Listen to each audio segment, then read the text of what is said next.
Hello, everybody, and welcome to the second episode of our WildStar podcast. This is our first video podcast. This is going to be a completely new beast we're going to be tackling. So I have with me JT. You finally get to see my beautiful face. I'm not sure how this is going to go. I don't even know why I agreed to this, but oh well. Let's get into this. No idea what you're talking about. Yeah, right. All right. And we also have Richie with us. Yes, I'm proud. Yep. Hello. You're that person. Yes. So we wanted to talk about WildStar, and we all have got in and we've played it, and Prowl, you're on up to 50 right now. So Yes. let's get in and talk about. Let's just jump right into this and talk about Head Start and what our experiences have been just getting into WildStar now that it's fully out. You guys want to start? Yeah, go for it. All right. All right, I'll start it off. So we got in the other night, and well, it's actually been like a week ago now, right? No. I got in kind of like after the whole craziness happened with the servers. There was a little overload there at the very beginning of Head Start, and no, I've gotten all the way up to like 20, and like my experiences so far have been really good in the game. I haven't experienced like a lot of bugs. There's been some minor stuff here and there, a little bit of server lag, it feels like, every now and then. Nothing that's been so far like detrimental to my playing experience. I mean, how are you guys feeling about WildStar right now? Good, very good. All right. Yeah, there hasn't been much server lag at all. There's ability lag sometimes, but it's not too bad. Yeah, I have the same. I really haven't had any server issues or anything like that. The game looks beautiful. I've been running it on max setting, and it's beautiful looking. It's very colorful, which I like, and the more of the cartoon stylized. As far as just getting into the game, Yeah. at first, there was that normal queue time that you have with any game at launch, but now I've been able to just log right in. I mean, the most I've seen is probably, I think I had a 12-minute the other day, and that was it. Yeah, it's like queue times. I know today when I got in, I just got right in, and then it felt like prime time to me. So, Richie, you said they've been doing a lot of work to the queue times and stuff, trying to like bring on more servers to kind of help span that loadout over the across servers, which is great. I mean, I know kind of when it got started a week ago, I was experiencing every now and then I would get like maybe a 40-minute queue time, and that was like maybe the most out of the whole thing. So generally my experiences like with queues and stuff like that has been minimal, and most of the time I've just been able to get right in and play WildStar and just have a great time. Yeah, I don't know if it was bad planning or on purpose, but the launch of Head Start was horrible for queue times. We had 7,000 person queues. Oh wow! My first 7 hours of Head Start was just trying to get in. Oh, was that the first night? Like Yes. 0 hour? Oh They yeah. also got DDoSed for the first hour and a half. Ouch. So, I mean, they were really on top of it. They recognized right away what was going on, and it took them, an hour and a half to combat the attack and get everything up and running.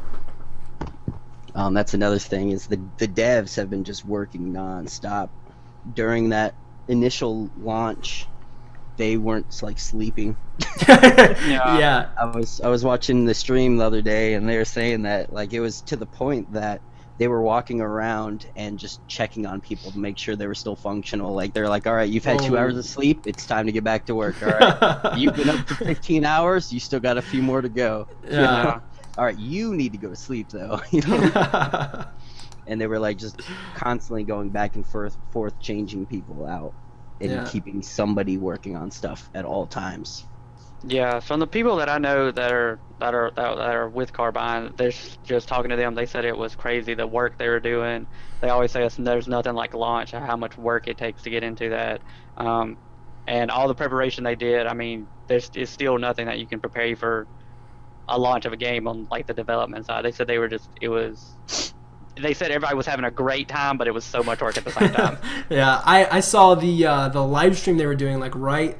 I think it was like the day of launch when it got back into business hours. They were doing that live streams. Like everybody just looked completely just out of it. Like everyone was trying to joke and have a good time, but it was just you could tell people were just completely just they needed sleep and they weren't getting it. But they were all trying. Are. Yeah, I mean, it's working out because they we're all reaping the benefits of all the work they're putting into it. I mean, they're constantly trying to put out fixes and make sure the game is staying a cohesive piece that way it's not breaking and we can all play the game and enjoy it. Yes, this has been probably the smoothest launch of an MMO that I've been a part of. Yeah, that was another thing I want to talk about was like how how do you guys feel? I mean, I know you just said that you feel it's the smoothest launch to date that you've felt from an MMO. I know the only other MMO I've been at launch is SWTOR. So that's the only thing I have to pull from. And I can't remember anything particularly bad about that experience. But I can't. This experience for me has been great. I've seen some of the stuff on the forums where people have been like, "Oh, this is bad. This happened. I can't log in. The game's breaking for me." I never got the queue bugged where it launched you into the screen and you couldn't select your characters after you got into queue. I never had that problem. I got that. Yeah. I got it too. Oh yeah. That's crazy because people were just complaining about like, oh, this bug sucks. Like, I'm paying for this game and I can't even play it. But I was like, I've never seen it, but I was hearing a lot of people had those problems. But I mean, overall, I felt the launch was great. I didn't see anything that broke the game for me, but I know there was other people that had some issues. But overall, I think it was pretty minimal compared to the whole landscape of it. The amount of time it took to fix those. It was very small. Yeah. They were right on top of them, fixing them. Yeah, you can't expect for a game not to have issues when it launches. Yeah, it's just you just kind of it's what I usually judge a game on when it launches is how fast they respond to the issues and how they are in community. Like for instance, when around Final Fantasy 14 Around Reborn came out, there was no responses about any of the issues that are going out. I know one thing with WildStar that scared the death out of me. The first time I logged on and my character was wearing none of the gear I had.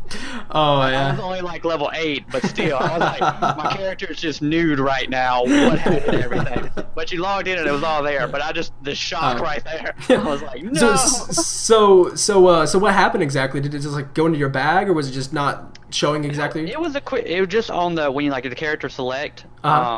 Just none of the gear showed up. None of it. But I logged in, okay. I had it equipped. And then it was funny, because like the next day I logged in, and I was just not wearing my shirt. I guess I got half the problem fixed. It's a glitch. It does that with like costumes and such too, in-game. And sometimes like when you get new items and you like log out and log back in because you DC or whatever, sometimes you'll be wearing the old gear you had before and it's not showing your new gear even though you do have it on. It's just like a visual glitch that's going on. I don't know if they have done anything to fix it or not, or if it's just one of those rare things that pops up. Yeah. But I haven't experienced it again since I think I've logged on like 3 or 4 times since that time that I've had, and I haven't seen any issues with it. It's been perfect every time I've logged in. That's good. Yeah, that's crazy. I didn't even know that was a thing because I never had that issue happen. Let's talk about our leveling experience in WildStar. I mean, we've covered like the login issues we all may have had at different points in time. I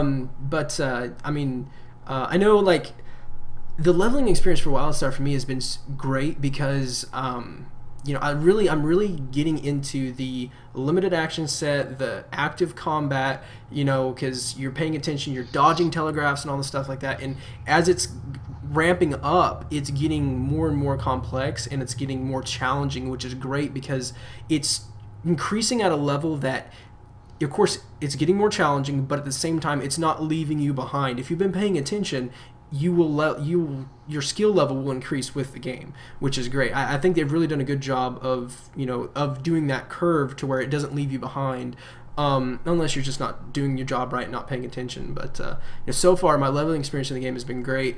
I'm currently level 20, almost 21. I know Richie, you're 50 now, right? Yep. Oh, that's crazy. Took a lot of not sleeping to do it. Oh man, I mean, that's great. That's awesome. I'm really excited to see like some of the stuff that you're able to open up now. Since I'm not there yet. But yeah, I mean, there's supposed to be a whole lot of stuff we get to experience now that we're, once we hit 50. So it'll be great to see some of that other stuff that opens up. Yes, that's probably the smartest thing they did with this game, and I'm glad to see someone finally do it. Is they aren't making the game for the leveling; they're making the leveling for the game. Yeah, you level to 50 so you can actually play the game and learn the story and everything. The main story doesn't even start until you hit 35. Yeah, that is the first instant storyline that happens is 35. Yeah, that's what. Oh, one of our guys, Darkson Getsu, he was telling me about that. How he had just gotten into one, and he said it was like really cool because it was an instance experience, and he said like there was a lot of all the datacrons and stuff. Like pretty much like told the story, and then, like he said it was pretty cool. I mean, I haven't got to experience it myself. What was that like? Like a lot of that mid to end game things, there's a lot of bugs because they didn't get as heavily tested as like 1 through 30 got very heavily tested because that's what you did in open beta. Unless you got to 50 or whatever before open beta happened, you weren't able to go past 30, so that got heavily tested. But a lot of the like the instanced quests or whatever, they didn't get very heavily tested and are kind of filled with bugs that people have been reporting. I haven't had too much issue, so I'm assuming they are getting them fixed pretty quickly. Okay. I've had like 1 or 2 bugs, but usually it's just a matter of like logging out and logging back in to fix it, and nothing game breaking. So. Well, that's good. I mean, is it just kind of like can't turn a quest in, things like that, or? Yeah, like it doesn't update right away. All right, cool. Well, that's good. I mean, how is past? I mean, is that kind of like the only new mechanic that gets added in? Is kind of like the story stuff past like 35, or have they added anything else? Or is it pretty much just your PvP, your dungeons, your adventures, and then the story stuff, and then your actual questing stuff? For the most part, yeah. Okay. Let's see, about in the 40s, you will reach Malgrave, which is where a lot more events happen and such. There's events that happen in different regions, and like once you get into the 40s and higher, there seems to be a lot more events, and there are a lot more group-based events. Farside, for instance, has a Dominion and Exile event that you have to complete together. You both go to it. There's a meteor coming to crash into it, is what the story is. And you both go to the same exact place. And at first we fought each other because we're like, Dominion! And then we realized we weren't accomplishing anything, so we worked together. And that's another thing I've really liked about this game is, even though it's a PvP server, and even though we hate each other, I can't tell you how many times I've completed a quest with the Dominion guy. Oh, that's crazy. Like, we get credit for things that we both fight together. And so a lot of people have seen the benefit of like, hey, you know what? We have all the time in the world after we hit 50 PvP. Yeah. Unlike some people like Dark who like to hurt our Exile Dominion relations. Yeah. But it's the community as a whole, like, it's kind of seen like we can work together, and then hey, we can go to battlegrounds or post 50 and fight each other all we want. And so occasionally we fight each other, but from probably about White Veil is the low 20s to high till about 30 questing zone, and that's the first dual questing zone, and all it is ganking. All it is ganking. And it's funny because as soon as you leave that zone, like, you just barely ever gank anymore. Like, people barely ever try to gank you. It's like they kind of realized, hey, we can actually like beat each other up here a little bit, Yeah.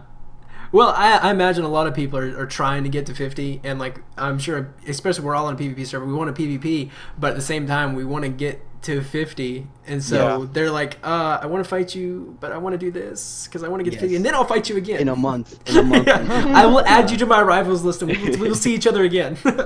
Yes, in a month when people start leveling their alts and such, I think it'll be a lot more ganking in the leveling process. But right now, people just want to get to 50. Yeah, they want to see the end game. GT, have you had much experience PvPing so far? No, I have done absolutely no PvP, which I'm a huge PvP person. So. Yeah, I would expect you to be like. So, are you going to be like the guy who uses PvP to level up? Are you going to be doing some questing? How do you plan on taking this?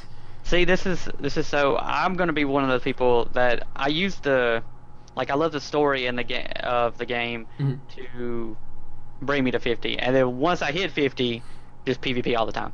Okay. Nice. I don't really do PvP for the leveling in any game I've ever played. I do that more. That's my fun time. That's my. I will say right now, in like the leveling process for me, I'm such a story person, and I know there's so much story at the end, but I wish I just haven't felt like the game grabbed me and be like, oh my gosh, I've got to go to this next area, not because I want to hit level 50, but because I want to go I'm going through the areas because I want to hit 50, not because I'm getting engaged in the story. So I would like to see more of that, but that may just be because I got spoiled with that. Yeah, I was gonna ask about that because what you're talking about only happened in SWTOR, so I'm like, you have to have been spoiled by that. Let's see. And then another thing, I don't mind that, and then the leveling process is fun. I don't know, the way I am, I either like a game to have a lot of story like SWTOR did, or to just be massive grinding. I don't know why, but those are my two favorite. Yeah. So that's kind of interesting because what we've all kind of noticed about WildStar is the grind seems to be almost non-existent. I mean, it does ramp up just slightly as you go, but overall it seems to be pretty well manageable compared to other games where the grind just gets crazy by the time you get to your last 10 levels or so. I mean, so you actually would rather have the long grind? If it wasn't, because right now, while I'm leveling and going through different areas, I go run, talk to the quest giver. They give me a sentence, and I just click, done. That's all I am. That's all it is to the story right now. Yeah. Which I understand that I'm glad they put a lot more story at the end, but it makes the start rough. Yeah, because grinding, this is the way I feel when a game that you have to grind a lot. When you finally hit that, you feel like you're accomplished. I took the man hours to do this. I sat there for 3 hours to gain a half of a level at level 48, and I still got another month to go before I can even hit 50. Yeah. Because that's kind of so it's more of an accomplishment. And then if the game doesn't drive me story-wise, I feel like I'm just running through it and, okay, push this button, kill this thing, run through it. So that's the only thing really. There's one other thing that's killing me in leveling. I don't know why this is, but in some areas so far that I've noticed, there's the weak mobs, and then there's just mobs that you just can't beat. But they just destroy you, and they're right next to the other ones, and I'm like, pew, pew, pew. My little telegraph accidentally clips one of them, and I'm like, well, I'm dead. Learn to play WildStar, bro. They're meant for grouping purposes because you get more percentages for your quests out of them, and so when you're grouping, you're able to take those ones down and go through your quest quicker. Yeah, just as a spell slinger, you would get 10 or 15% for one of those elite mobs. Just as a spell slinger and how long my range is on some of my shots. Yeah. I don't notice that it clips them, and then what is hitting me and killing me in 3 hits, so I can't find it. Hey, at least you don't have bots or specters that you summon like I do as an Esper. Engineer bots are quite broken right now. Really? They will just randomly go and just beat on things by themselves. We actually did that in a dungeon. Curly, his bot, ran and attacked the next trash mob, and we had fun with that. We all died. Yeah, I mean, in dungeons, that is crazy. I mean, it's not really something you're going to be pulling a lot of stuff. If you're like at that level, you're going to be pulling the minimum amount to get through that dungeon. Yes. And you know, so yeah, that stuff like that can become a problem because, you know, if the AI of the bots pulls more than you're planning, it can create a real interesting scenario inside the dungeon. Yeah.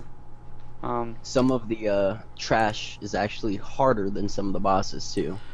Yeah, it's sometimes it's been a little weird. Sometimes you're like, oh, this thing was a little easier than this one, and you felt like, you know, sometimes even like, I know Storm Talon. I've done Storm Talon a couple different times, and Storm Talon at some points has felt easy, and then they've changed some things, and Storm Talon has felt hard. But some of the other bosses have felt a little harder because of the mechanics, where Storm Talon feels more like, you know, just tank and spank, and some of the other ones are a lot more dodging, more get out of the way, I love that they mix it up and they don't just go everything's tank and spank, everything's this, everything's that. They kind of give you that, they break up the monotony of the dungeon where, you know, your bosses, you have to kind of adapt to this new way that you have to fight them.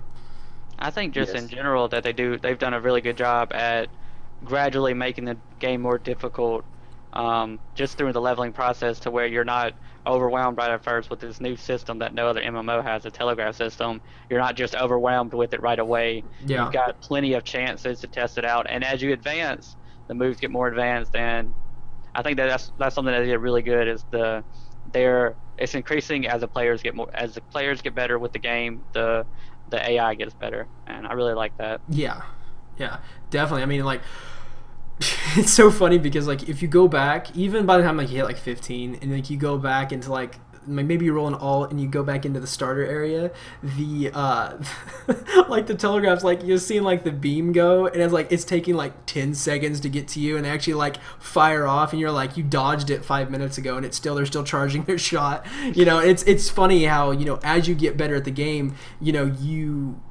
see how easy it was earlier, but at first it was kind of like you were getting used to it, so it kind of felt like there was too much going on. Then you go back and you try some of the earlier stuff, and you're like, oh, there's kind of not enough. This is too easy now. You know, it is great to see how the hard difficulty actually progresses. You know, And so then you went into dungeons. yeah, right. Yes. It completely just blows it all out of the water.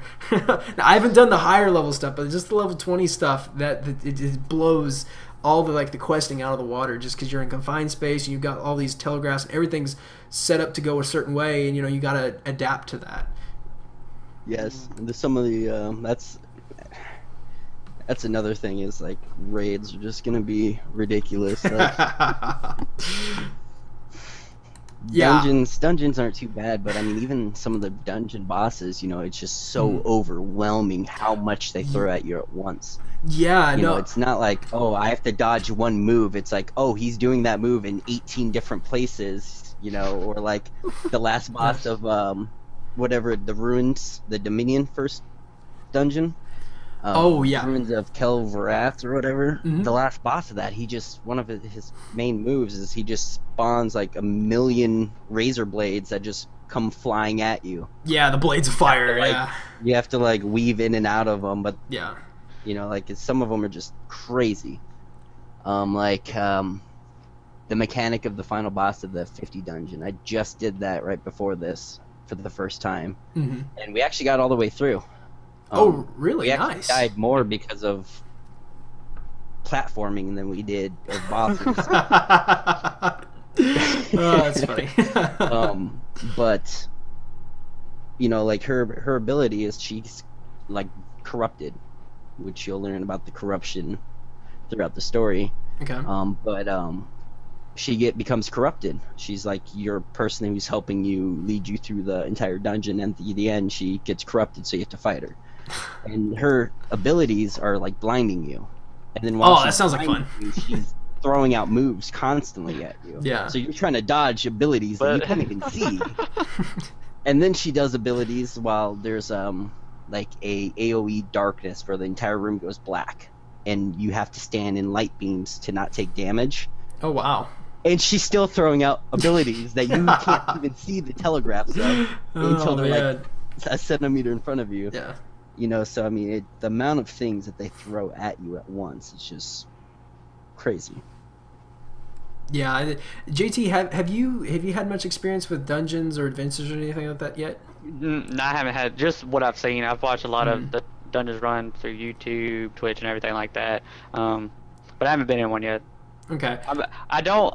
I want to say like I'm an explorer, for instance, on my while I'm leveling, and I don't Nice. like to look up anything. I just run around the whole time. I like to Yeah. experience it firsthand, a lot of stuff. So when I watch stuff, I really don't pay that close attention to it because I don't. Uh-huh. I like to be surprised. Yeah. But I'm excited for it. Yeah, as was one thing I was kind of curious, since someone who hasn't, hasn't gone in, I mean, like how excited are you? I mean, because I know you've seen some of the trailers like we have, I'm really excited for you to actually get in and see some of this stuff. But overall, kind of like, what is your expectations kind of going into dungeons and adventures and stuff like that? As far as like dungeon stuff, they seem more difficult and at a larger scale than most dungeons that I've seen in other games. Like SWTOR, for instance, you had the flashpoints that weren't really that difficult. Once you could easily do them. Even the hard mode ones that were level 50 were kind of the bosses were easy. They had one or two, but that was it. Final Fantasy 14 had the only thing you really worried about in most of those was like there was a timer. And that was really the only thing. It wasn't like the combat. The combat systems weren't that hard, but the timers. You wanted to make sure you could do it in timers. Elder Scrolls, kind of back and forth. There were some that were more difficult, and there were some that was over difficult. But you really didn't get that whole large scheme of things until the end. But from what I've just seen on the videos of WildStar and stuff like that, that they seem to be more. They seem to draw you in more and be much more than just, oh, I'm just doing these little dungeons until I can get the gear to do a raid kind of things. Nice. Yeah, I'm really excited to see, because hopefully by our next episode you'll have been able to get into some of these dungeons and like experience kind of like the new mechanics and stuff. And I'm really curious to see your reaction kind of like once you've seen it, experienced it, because it really is. It blew me away just from my own experiences in dungeons and other games, just from the way you attack and the telegraphs and all this stuff. And it's just even just the environmental stuff that's going on is just completely insane and just at a low level. And I'm so excited, I'm so amped. I want to get to 50 so I can experience some of this other high-end content, because I'm excited for the challenge, and then also being able to go back and experience everything again on like a hardcore mode. All these other easy dungeons now, go back and experience them again. I'm excited for that, because they said the telegraphs are going to be completely different. Because you're at a different level in the game. They've opened up more stuff, so those things will now be in the veteran mode of those dungeons, which I'm totally amped for. I'm excited. Yeah. No, something I want to touch on is healing. Oh yeah. Healing in this game is unlike any other heal you have done in any other game. But you wouldn't know anything about that, would you? being a main healer in WoW for 6 years, and being a main healer as an Esper in here, all your experiences from other MMOs, like, it does help you, even though it's completely different. Yeah. Like in an experience sense, like who you can recognize who needs to be healed more than other people, like damage taken, and when you're watching the health bars drop, okay, yeah, that guy's like almost dead, but he's not taking damage, so let me grab this guy quick before him, or just throw some absorption armor on him for a second while I get the other guy who's currently taking damage, things like that, you can recognize. But all three of the healers have different styles in WildStar. Yeah. And a lot of the heals aren't like point and click like they've been in other MMOs. Like WoW, I just sat there and like clicked on a name and then clicked, whatever mouse key or whatever macro or whatever I had set up to heal them, things like that. This game is, I'm dodging everything everyone else is dodging, and I still have to, not only because a lot of other games like WoW, for instance, since that's biggest example you can really give experience wise, you manage mana. On this, you manage mana, which is your focus that all three healers have. You manage the points that your class has, like medics have actuators that they have to use. As an Esper, I have psi points that I have to build up, and my abilities vary on strength by how many psi points I have. And then, on top of that, it's just so much more you have to manage. And then you have aimed abilities, which brings in the sense of if your DPS is stupid enough to run away from you when you're trying to heal them. A lot of the times you can't just point and click and heal them and be safe. Yeah. You have to dodge things while compensating for your teammates dodging things while you're trying to heal them. And so I think it's really good because it's going to weed out a lot of the bad healers. Yeah, and and healing, like tanking is very tank and spank, like a lot of other games. But I'm very happy that they made healing actually skillful, because it's gonna make healing a lot more beneficial than it has been in other games where healers kind of just get smacked aside and no one cares. Well, how has that been? I mean, coming from your experiences in healing, do you think it's better that the healer has more of an active role in what's going on and they feel more engaged, or do you think? Yes. Okay, good. Yeah, that's great. I was a holy paladin in WoW, and Okay. I can't tell you how much I was bored during fights. I would just sit there and just spam abilities. And in this, I'm constantly moving. I'm constantly like, okay, what do I actually need to use? And I, as an Esper, since you have psi points, you don't have many cooldowns, and so you don't really have a rotation. You have a priority list. It's like, okay, well, I have these 8 different spells. I can't have all my spells because of the limited action set that you're talking about, Yeah. And so you have to worry about what abilities are worth taking. And then you also have to worry about, okay, what is my priority? Is my priority an AoE hot, or is it a single target massive heal? Is it an AoE massive heal? And so I think it makes it a lot more involved, and I don't feel bored when I'm healing. I can even see this kind of being something that bridges a gap between good DPS and bad DPS, because getting to where the healer, getting to know, because I know a lot of times when I would do raid as a DPS, positioning, you need to be certain places for ads and all this stuff. Well, as DPS, they can bring a gap point between, okay, well, I know where my healer is and where the heals are going to be. I need to get to that point to make it easier on the healer now, because they can't just point and click me. Yes. So I can kind of see this being a big thing for DPS too, to weed out who's actually a good DPS and who's just can point and click. Yeah. How is there's going to be a lot of that. A lot of guilds in general. There's going to be a lot of weeding people out. Yeah. Yeah, because WildStar is definitely, especially if you're trying to get into the higher level stuff, there is a lot of precision that you have to be able to achieve. You got to be able to high rate awareness. I can definitely see is going to be key. Because you got to be able to know what you're doing, know what everyone's doing around you, and know what the enemies are doing, and know what all the telegraphs are doing, because it's just going to be insane.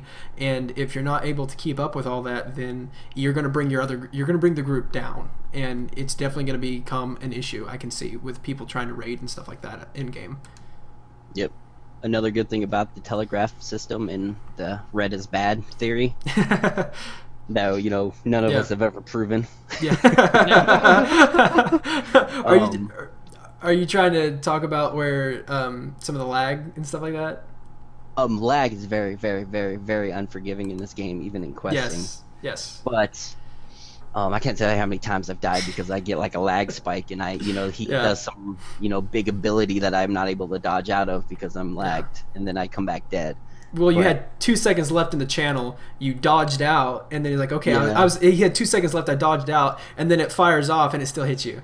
Yeah, there's a lot of that, and I don't know if that's lag or bugged where it's recognizing that it's hitting you even though you're not even near it anymore. But it's going to be a lot easier to see in raids who is actually messing up, and not it was his fault, not my fault, because like on that 50 dungeon I just did, I had never been there, and no one was really explaining the fights at all to me, even though I had mentioned I haven't been here yet. I died, bam. First fight, first boss, I died, bam. My fault, completely. I was in the red, Yeah. We come back, I die a similar but different way from different way but from the same ability, I'm like, all right, I can't do that because I was trying to run away from this ability, but the ability crossed the entire fight. And so you couldn't run away. I found out, okay, I can dodge through it, and I'm still taking damage, but instead of taking 30,000 damage, I'm taking 4,000. And then the third time, I got too close to the sides, and there's AoE that it's red, but it's very light red, so it was hard to see at first. And bam, that insta-killed me. I'm like, all right, I've learned every way to die in that phase. Sure enough, the next time, without a hitch, no one died. We just completely destroyed the boss, And so it's another thing is if you're paying attention and you learn from your mistakes, this game's really rewarding too, because you're able to just destroy bosses if you can learn instead of like relying on everybody else. Everybody has to learn. Yeah, that's something I've noticed is like the game makes you feel better about your skills because it shows you what to do and how to fix it. Like you have to test it out, of course, but it shows you, and then you can feel yourself getting better. You're like, oh, well, before that move would have just destroyed me, but now I know how to dodge it, get back up, turn around and shoot him in the face. That kind of thing. Yeah, and I love that. I love that. Try again. Built into the game to where it has like I haven't ever reached a point in the game where when I died I felt so like I've lost so much. Like there's hubs really close, like where you are usually. I know this early, and I don't know how it gets farther out, but so the death reward system has been really great. I mean, in terms of like what you lose compared to like what you have to get back, for like time wise getting back to your corpse. But yeah, I mean, like you just get right back in and you go, okay, that didn't work. I'm not doing that again. And then you just try something else, and you find what works, and then you stick with it. And then you go into the next zone. It changes. They've added a new set of telegraphs in, and it's quicker, faster. You have to dodge more. And you're actually paying attention to how much dodge you have left on your meter. And I can't tell you how many times I've been in a fight, accidentally dodged when I didn't mean to, or double dodged, and then I was out of dodges, and I took it to the face, and I could not get out of it. So it's so crazy how the combat can be so almost twitchy sometimes, because you need to be able to react so fast to some of the stuff that's going on. Yeah. And that's another thing is the game is very unforgiving. And to touch two topics, add-ons. One of the add-ons are very, very, very easy. The game is built with add-ons, and so it is literally simple point and click to change add-ons, turn them off, turn them on. I don't know about any other clients, but I use Curse. And all you have to do is, like, I have Curse open right now. All I have to do is click what add-on I want to install, and then while my game is still running and I'm in character, all I have to do is reload UI. Bam, it's already up and running. Oh, nice. You don't have to log out. You don't have to exit. You don't have to do anything special in the files of the game or anything. All you have to do is point, click, and install it. And then when you get back in game, reload, and any add-ons you got are up and running. But I have Nexus Panel, and what Nexus Panel does is show latency and frames, repair, how much your repair cost will be currently, things like that. And what I wanted to touch on is how unforgiving the repairs are in this game. Yeah. I was standing there isn't just death repairs in this game. Taking damage causes damage to your gear in this game. I was watching this mob hit me. Every 2 hits, it was costing me 5 more silver. Oh. Yeah. I'm just watching it tick up. Yeah. Like I'm fighting him. I'm like, this is costing me more money than I wonder then if like tanks have like a less of a repair cost to kind of balance that out, or I'm not sure on that. I know one of the new recruits that we got, I call him Elu because I don't know how to say his full name. But he was talking about on the forums. He was reading about this guild that at level 50. I'm not sure if they're doing like veteran dungeons or raids or what, but they actually had to leave halfway through because they were broke from all the repair costs. That's how heavy it was. They had to leave because they didn't have enough money to do it. That is I like insane. that though. It's very, very, very unforgiving. No. And that's one of the things I like about it is that they actually challenge you. It's not like WoW where you go do your 5 dailies and it's like, well, I got my 100 gold for my repair bills for the next week. Yeah, right. Yeah, I've dabbled with the add-ons just a little bit, and I kind of wonder, if I'll, make add-ons. I don't see anything that I would make just yet. I would love to kind of dabble with the add-on system, kind of see what all you can do. I've been really impressed with what they've opened up to developers, just community developers, to allow them to interact with the game. I mean, they've said before that there is nothing that they do in their interface that you can't do with add-ons. They said Yep. there are people who are actually doing it, making complete conversion mods for the entire user interface inside the game to their own custom, whatever they want, and I think that's so great. And I've always said this. I said this back in SWOTOR, and I know that in the broad scheme of things, I don't think it affects too much, but I always noticed in WoW that there was a big add-on community, and a lot of people worked on improving the game, like putting in their own flair to the game. To if they saw something they didn't like or something they needed, they would make an add-on to try to improve the quality of life for them inside the game. And when you give the user that kind of customization, to mold the game to kind of what fits them, I think that takes some of the pressure off of the actual developer and allows the user to kind of craft an experience for them that kind of fits better, to their style of what they like to see. Yeah, I love how easy the add-ons are in this game, and I think it was Dark that mentioned it. I don't remember who it was, but somebody had said that they were reading that Carbine was like 6 months down the road, if nobody even uses any of their original stuff, they don't even care. Like if the game is run on completely other people's add-ons, they're completely happy with that. Yeah, that was in a live stream. One of I think the UI designer or the add-on designer came. He said him personally. He said, I don't care. He said, this is so powerful that you could do that. He said, I don't, if it comes to the point where the community stuff is so much better than what we can come up with, he said that's a win-win for everybody. Yeah, so. And I like that they're open to that. Oh yeah, definitely. Have y'all had any add-ons that y'all would just recommend that are must or anything? Or Nexus panel. Other than that, I mean, there isn't a very huge selection yet. It's growing constantly. Yeah. I've only used one of the UIs, Potato UI, and it wasn't bad. I got rid of it just because of all the glitches and stuff. I feel like I'm trying to keep it kind of minimal right now. Okay, yeah. Until a lot of things get worked out, Plus, there's some things that you just are not going to find with every, nothing's going to be perfect. Yeah. No. But other than Nexus panel is probably number one. That shows you everything you need to know.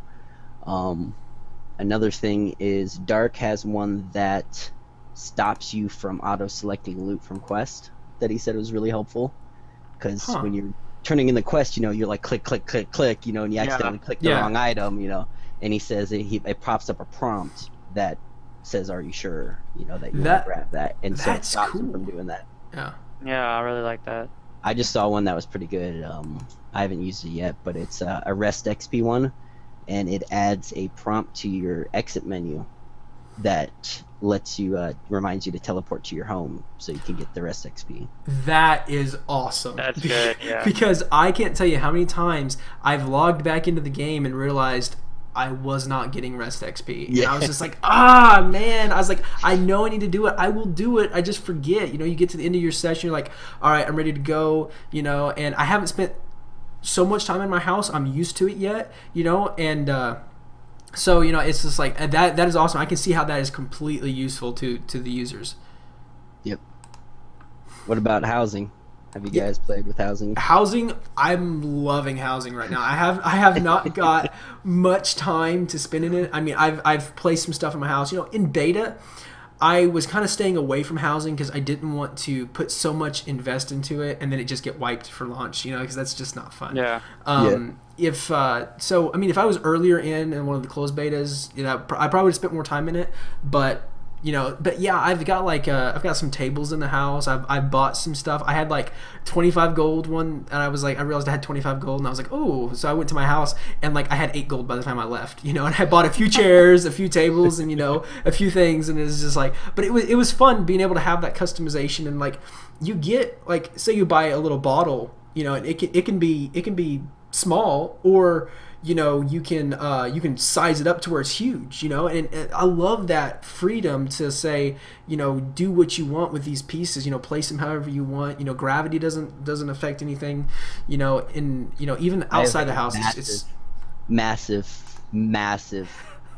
One more massive haystack that floats in the air. I've seen this haystack. This haystack is crazy. Oh, man. Up, like if I put it on its side, it would take up like half my house. I love it. I've had so much fun. JT, have you had much time? I haven't had really any time with it. I'm looking forward to it, and I love that it has, because I know this sounds weird, it's such a huge time and money sink. It is totally a money sink. It's to show off how like awesome you want it to be, and there's other parts of it, but just it's going to keep people so interested, and you'll go out and make money just so you can buy a bottle, for instance. I want that. Yeah. That bed looks way better than all those other beds. My entire inventory to get that bed. Yeah. So I can show it off to people. Yeah. Kind of thing. Yeah, it's been so fun. I mean, just like even going on adventures and getting loot for your house. That's all it is. I mean, some of the loot's just you roll for like a picture frame or something like that. It's so fun because it's like, ooh, that's interesting. I don't really know what it looks like, but I'm gonna roll a need on that or something like that because I'm kind of curious how that's gonna look, And it's so fun being able to just all that housing customization. I'm having a blast, and I'm so excited to see like how far it goes, because there's literally no end in sight really for it. I mean, they can go so far with housing for what they have right now. Not even adding anything like a bigger plot or anything like that. Just what they have right now, they can go so far with it by just adding so many items into the game. Yeah. And I'm really excited to see where this goes. Yes. All I could think about was when you said you need on something. It's like, I can have that coffee table and message my sofa. Exactly. I'm not getting loot from this boss because I don't need a new gear. I need in my house. Yeah, I will blow my RNG on the coffee table, not the piece of gear. Oh man, yeah, it's great. Yeah. It's the perfect couples game. I was watching right? I was watching a stream talk show during open beta and on Twitch, and they were having other streamers, guest star in their little talk show, and one of them was saying, he's sitting there trying to power level to characters, and like he looks over at his wife and he's like, "Where are you? I need help with this quest." And she's like, past 5 hours she's been in her house organizing it. Yeah, it's awesome. You just there's so much freedom. Yeah, like I wasn't even planning on. I was just gonna go. I got something and I was like, okay, I got this. I'm gonna go see how it looks in my house. So I went to my house and then I started placing it, and I was like, oh, well, I have this too, and then I placed that, and then I was like, oh, I have this too, and I want to move my bed. I don't really like where my bed is, so I moved my bed, and then I resized the coffee table, and I was like, I'm not to put the plate here on the table, bind that together, and all this stuff. You move it around, and before you know it, you spend an hour or two in your house, and you're like, I need to be questing. Yeah, it's a lot of fun. Yep. The other customization that's good is costumes are very good in this game. The system, yes. You can wear a costume and still wear your gear underneath it, which is amazing. So I mean, from level 1, especially if you pre-ordered and you have like the costumes that you got from pre-order that are full sets, you can go from level 1 to 50 wearing the same matched outfit. You don't look like a mismatched guy running around with weird different colors. The dyeing system is amazing. It's expensive depending on the dye. It can be very cheap, or you can blow all your money on dyes. Yeah, it was so nice being able to get the pre-order. I honestly, I would have just pre-ordered just for the stupid costume, because it was nice to be able to have this awesome looking piece that I could wear over all that crappy early gear. You don't ever have to see it, and that's what always something that breaks me out of early game and MMOs, because you've got this orange piece and you got this green piece, and then it's like these blue gloves, and it's like none of this goes together. You look like you don't know how to dress yourself. It's like, if this was really my adventure, I know I'm not gonna be like going through my closet the whole time, but I'm at least gonna look decent when I go out to go on my adventure, you know. And it's just so it's nice to be able to have a uniform set, you know, and then you can dye it, you can do all these awesome things, and it's nice to be able to have that little bit that you can say, no matter what my gear is, no matter what it looks like, all I have to worry about is stats. I don't have to worry about how this looks. I'm not worried about, wow, those boots. I can't tell you how many times I've said no to a better item because it looked dumb. Yeah, right. Yeah. It's like, you know, you're completely like wearing like something like brown or green or something like that, and then you get something pink. It's like I'm gonna look like a retard. Yeah. So it's been nice. And mount customization is very cool. It's very basic. You know, there's not a lot to it, but it's nice. You can make your mounts look different than other people, even though you have the same exact mount. Yeah. Like I have the grinder, the motorcycle, and as a settler, as any of the paths, throughout your leveling, the higher levels, you can some of your rewards are flare for your ground mounts. And so like I have a completely pimped out motorcycle already, you know, and then I've got a couple drops too, because I got a random drop when I was questing with some random guy last night. That was a front piece, you know, so I've had like a little headlight on the front of my motorcycle, you know. You know, I've got my settler sidecars on the sides. You know, I've got my big antenna that sticks on top that has my settler emblem on it. You know, so like when I ride around in my ground mount for effect, because you know why use that instead of a hoverboard? Yeah. You know, it actually looks cool. You know, it's not like Yeah. we all have a horse. Cool. Yeah. I've been really blown away by just the variations in mounts so early in the game. I mean, we get hoverboards by I think I've seen 8 different hoverboards already.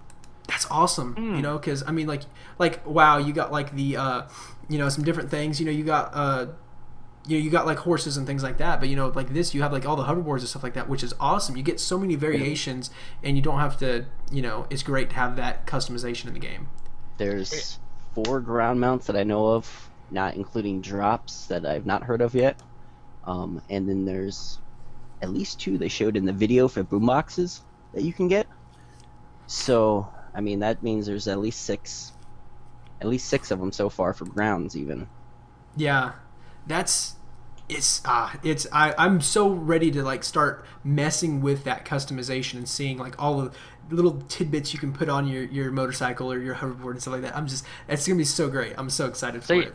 And I think that's really something that's super awesome, is because that's going to keep people interested, even if they have like, say, okay, they've taken down the top raid, but I would really like this drop for my mount to customize it. Oh, and this is another boss. It's going to be something that constantly is keeping you busy. And I know, like in SWTOR, for instance, you took down that top raid, and that was it. That was you were just sitting there waiting for the next one to come out, because you just repeated the same thing over and over again. There was nothing to really drive to where you wanted something different. And the same thing in ESO. Yeah. You got, do I want a white horse, a black horse, or a brown horse? Which horse? Right? And that's it. You're not really striving for anything other than like gear. You're not really looking for stuff other than just gear. And that's one thing.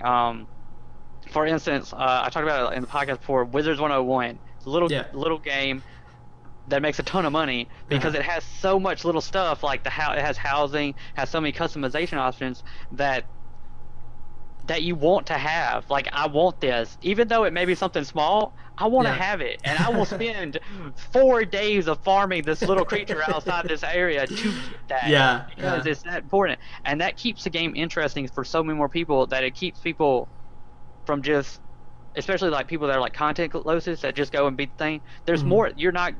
Yeah, I'll spend a week customizing this motorcycle, for instance, out with the customizations options I want. Oh, but then I got to go do my house too. That's gonna take me a while. oh, a new mount came out. Well, let me get that mount. Oh, and then I gotta customize it. Little stuff like that that's gonna keep people constantly in the game to be wanting to get more and more. And I think that's what's really gonna keep WildStar going and succeeding past these other MMOs right now. Yeah. Yep. That's another thing too with that whole like fresh feel is the boss fights even. Like it's not like, you know, other MMOs where the boss fight is like the same exact thing every time. Like yeah, they're doing the same moves, but the angles that they cast the moves are completely different constantly every time. You know, just because you did it once one time doesn't mean you're going to do it again the next time, you know. Yeah.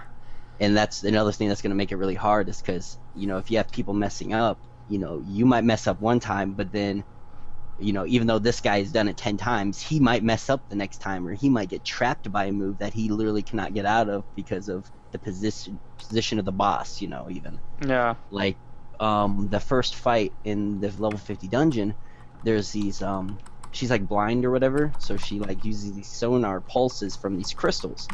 And the entire time, these crystals are not attacking you during the phase when you're just beating on her.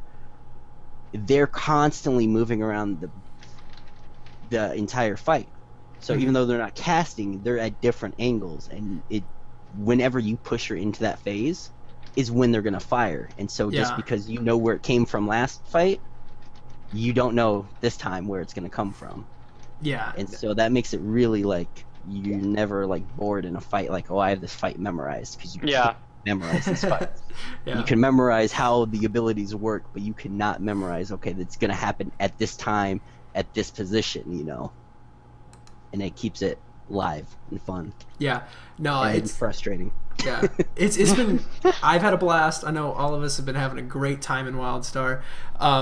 So I mean, I'm really excited to see how you know, this comes about to our next episode and stuff. You know, it's about time to wind this one down.